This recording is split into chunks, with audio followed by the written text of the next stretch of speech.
नमस्कार दोस्तों आज के वीडियो में हम एंड्रॉयड मोबाइल के चार्जर को रिपेयर करना सीखेंगे।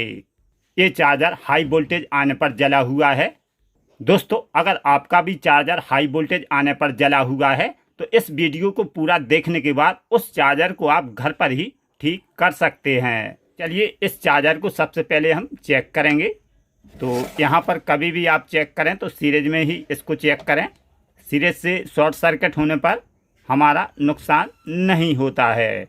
यहाँ पर हम ये मोबाइल कनेक्ट करेंगे तो आप देख सकते हैं ये चार्जर पूरी तरह से डेड है। तो चलिए इसकी जगह पर हम दूसरा चार्जर लगाएंगे ताकि हमें मालूम पड़े कि हमारी सप्लाई आ रही या नहीं। तो यहाँ पर ये दूसरा लगा देंगे तो आप देख सकते हैं 63% जो भी खराबी है इस चार्जर में है। दोस्तों डेड चार्जर को आप कैसे ठीक कर सकते हैं चलिए जानते हैं आज के वीडियो में। तो चलिए इस चार्जर को हम ओपन करते हैं। इसे ओपन करने के लिए आपको एक पेंचकस की ज़रूरत पड़ेगी। यहाँ पर आपको इस तरह फंसाना है, इस तरह ये ओपन हो जाएंगे। क्योंकि ये मार्केट वाले रहते हैं, जो हमारे ब्रांड रहते हैं, उसे ओपन करना थोड़ा मुश्किल रहता है। इस तरह ये सर्किट आप बाहर निकाल लोगे।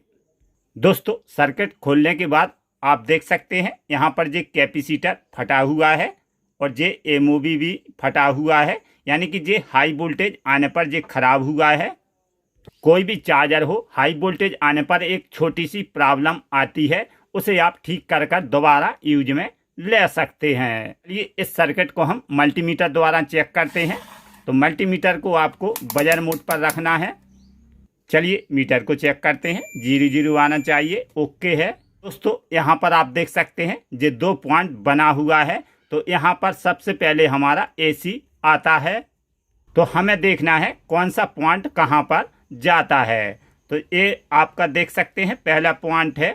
तो ये ध्यान से देखें, ये हमारा डायरेक्ट एसएम डायोड पर कनेक्ट रहता है। तो ये एसएम डायोड से डायरेक्ट कनेक्ट रहता है। जो हमारा दूसरा पॉइंट रहता है, जैसे कि आप यहाँ पर देख सकते हैं, तो ये यहाँ पर एक रेजिस्टेंस लगा हुआ रहता है। इसके जरिए आप ध्यान से देख सकते हैं यहाँ से ये दूसरे एसएम डायोड की लेग पर चला जाता है। यानी कि हमारी दूसरी लेग रेजिस्टेंस के, यानी कि फ्यूज वाली यहाँ पर रेजिस्टेंस रहता है, इसके जरिए होते हुए हमारे एसएम डायोड पर चला जाता है। तो हैं ये एसएम डायोड लगा हुआ रहता है। दोनों कनेक्टर का यहाँ पर हमें एसी मिलेगा।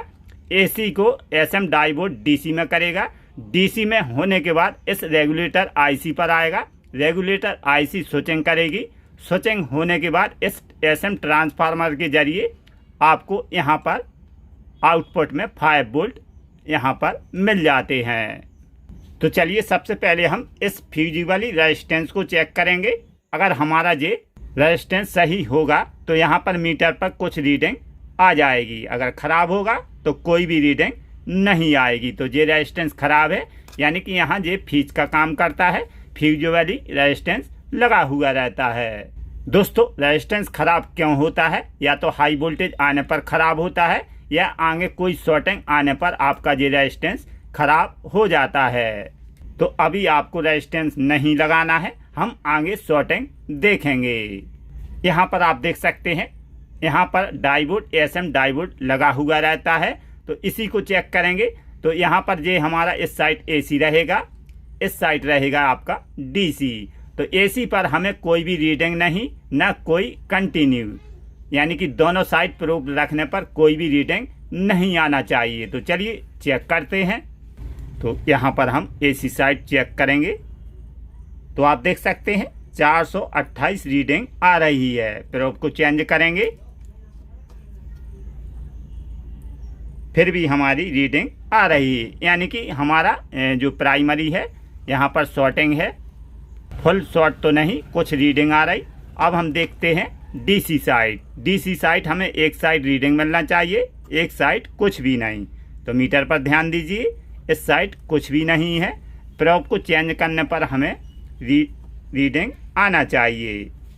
तो इस साइड हमारा सही है, यानी कि हमारा ये इस एसएम डायोड को अभी हम पक्का नहीं बता सकते हैं, क्योंकि इसके साथ में और अदर कंपोनेंट लगा हुआ रहता है। जैसे कि यहाँ पर आप देख सकते हैं जे मेन कैपेसिटर लगा हुआ है पैरेलल में, जे हमारा एमओवी पैरेलल में लगा हुआ रहता है। तो सबसे पहले हम एमओवी को बाहर निकाल कर चेक करेंगे। तो चलिए इसको निकालते हैं, क्योंकि ये हमारे एसी पर पैरेलल में लगे हुए रहते हैं।